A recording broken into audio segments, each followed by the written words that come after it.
Halo semuanya, di sini saya akan membahas tentang astigmatisme pada orang dewasa.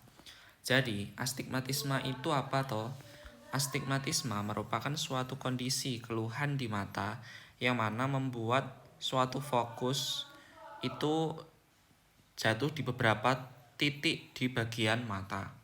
Misal ini adalah mata kita yang dilihat dari lateral atau samping. Nah, untuk astigmatisme ini ada yang jatuh pas di lensanya, pas di retinanya, ada yang jatuh di belakang retina dan lain sebagainya. Jadi, untuk etiologi dari astigmatisme ini bisa disebabkan oleh herediter dan acquired. Untuk yang kasus herediter ini merupakan suatu kasus yang diturunkan dari generasi ke generasi secara genetik. Contohnya pada kasus keratokonus atau suatu kondisi korneanya itu lebih lonjong daripada orang yang lain. Lalu ada yang acquired atau yang didapat. Biasanya disebabkan oleh pasien yang habis operasi. Kemudian untuk astigmatisme ini dibagi menjadi dua, ada yang reguler dan ada yang irreguler. Untuk yang kasus reguler ini disebabkan oleh adanya dua meridian yang tegak lurus. Jadi misal ini adalah mata dilihat dari anterior, astigmatismenya itu menyebabkan dia vertikal dan horizontal alias tegak lurus. Meridiannya ada dua, itu aja. Kalau yang kasus yang irreguler, itu meridiannya selain vertikal dan horizontal, atau ada yang ke lateral atau ke samping, mungkin seperti itu.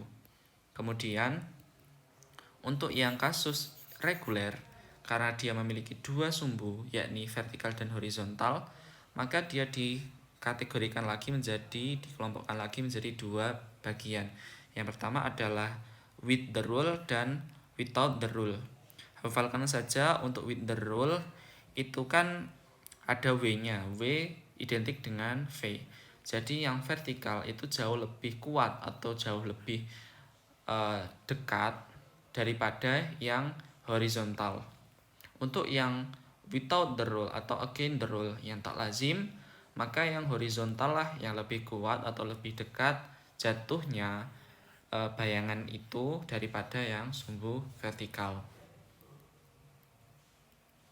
Kemudian astigmatisme itu dikategorikan menjadi astigmatisme yang myopicus simplex dan lain sebagainya hingga 1, 2, 3, 4, 5 kelompok. Ada yang lihat aja dari namanya myopicus, berarti ada satu bayangan yang jatuh tepat di depan retina, dan ada yang hipermetropicus, berarti ada yang bayangan jatuh di belakang dari retina. Terus ada istilah simplex. Simplex berarti ada yang di depan, ada yang di belakang. Berarti ada yang jatuh bayangan di depan retina, ada bayangan yang jatuh tepat di retina. Untuk yang compos mentis, maka berlaku keduanya. Maksudnya berlaku keduanya myopicus pada astigmatisme myopicus. Misal astigmatisme myopicus compos mentis berarti kedua bayangan akan jatuh di depan dari retina. Kemudian yang astigmatisme hipermetropicus simplex hipermetropicus compos mentis berarti kedua bayangan jatuh tepat di belakang dari retina. Lalu ada yang astigmatisme hipermetropicus simplex berarti satu bayangan lensa jatuh di belakang dari retina untuk yang hipermetropicus, dan karena ada simplexnya berarti satu bayangan lagi itu jatuh berada tepat di retina, seperti itu. Untuk yang kasus astigmatisme mixus, dia itu campuran bayangan jatuh di depan retina dan di belakang retina. Lalu keluhan yang biasa dialami adalah adanya sakit kepala, mata merah, dan benda berubah bentuk. Oh ya, untuk kasus astigmatisma ini biasanya dilakukan pemeriksaan menggunakan coronal topografi.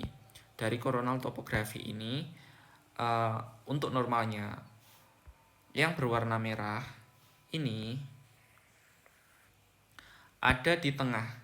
Jadi normalnya yang berwarna merah ini harusnya ada di lingkaran yang hitam yang kecil ini. Nah, harusnya seperti itu. Tapi karena ini adalah astigmatisme, maka bayangan merahnya ini meluber. Dan ini adalah foto dari retina, dilihat dari corneal topografi.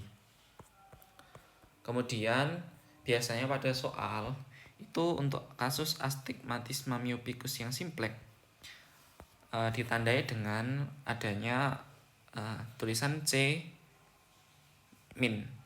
Minnya itu untuk myopicus dan adanya C ini maksudnya adalah lensa silinder. Lalu untuk myopicus yang komposmentis berarti ada C dan S, silinder dan juga sphenic. Lalu untuk hipermetropicus yang simplex itu ada CS karena dia itu cuman ada C saja karena dia itu cuman simplex dan ditandai dengan tanda plus. Lalu yang untuk kompas mentis C, S, plus semua. Lalu karena ini mixus berarti ada yang negatif, ada yang positif dan berlaku sebaliknya untuk C dan S-nya.